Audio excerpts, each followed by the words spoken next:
Bonjour à tous, je suis Thomas Eddy et je vous présente le décollage bioénergétique.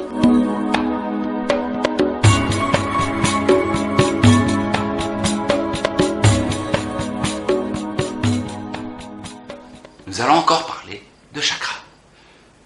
Peut-être vous savez que dans la tradition védique, l'idée des chakras, c'était principalement destiné à un travail personnel, de méditation, de développement, de yoga. Ce n'était pas considéré comme quelque chose qui faisait partie de la vie de tous les jours et pour tout le monde.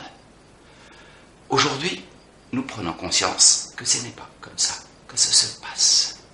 Et je vais vous donner un exemple. Vous prenez ce jeune homme, il a appris sa matière, vraiment sur le bout du doigt, il va se présenter aux examens oraux et la question arrive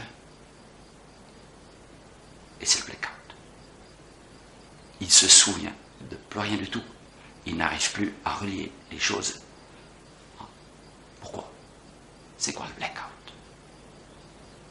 Bien, ici, dedans, à ce niveau, nous avons un chakra qui s'appelle le 6e chakra, responsable de constituer une sorte de copie de la réalité du monde.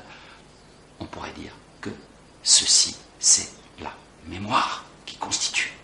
Sur le plan énergétique, après, sur le plan pratique, ça devient compliqué. Mais en tout cas, cette mémoire, elle a besoin d'énergie.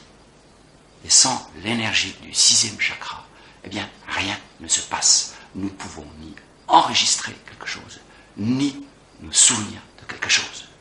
Et c'est ainsi qu'un blackout se présente comme un instant où l'énergie nécessaire à se souvenir de ce qui a été enregistré à un moment dans l'espace mental n'est plus disponible et donc la mémoire est défaillante.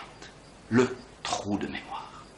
Bien sûr que je pourrais vous donner plein d'autres exemples de situations où c'est de l'énergie apportée par le biais du chakra qui fait fonctionner une partie de notre être.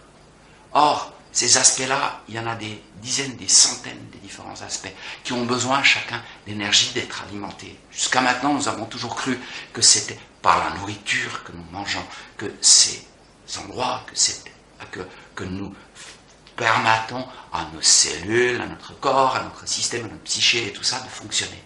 Or, les respiriens, c'est-à-dire ceux qui ne mangent que de la lumière, nous prouvent que ce n'est pas possible. Parce que eux, ils ne mangent pas pendant des décennies et ils vont toujours bien. Leur mémoire fonctionne, leur corps fonctionne. Donc, la théorie que nous avons sur l'alimentation du corps, l'alimentation des fonctions de notre corps, elle est erronée. Avec les chakras, nous découvrons qu'il y a d'autres sources d'énergie. Ces sources sont reliées à des puits d'énergie. Ça veut dire que chaque centre énergétique, chaque chakra est relié à un puits d'énergie et qu'il suffit d'être connecté à ce puits d'énergie pour pouvoir en bénéficier pleinement. Extraordinaire cette connaissance. Ça veut dire que nous allons chercher à permettre à nos chakras de fonctionner de manière optimale pour disposer d'un maximum d'énergie pour tous les aspects de notre vie. Pour comprendre comment ça fonctionne plus en détail, comment fonctionnent les blocages, les restrictions, les handicaps, eh bien je vous invite à suivre ma formation. Si vous avez aimé cette vidéo, je vous invite à la partager. Et puis si vous voulez en savoir davantage, vous abonnez à mon channel et il y a encore plein d'autres vidéos à voir.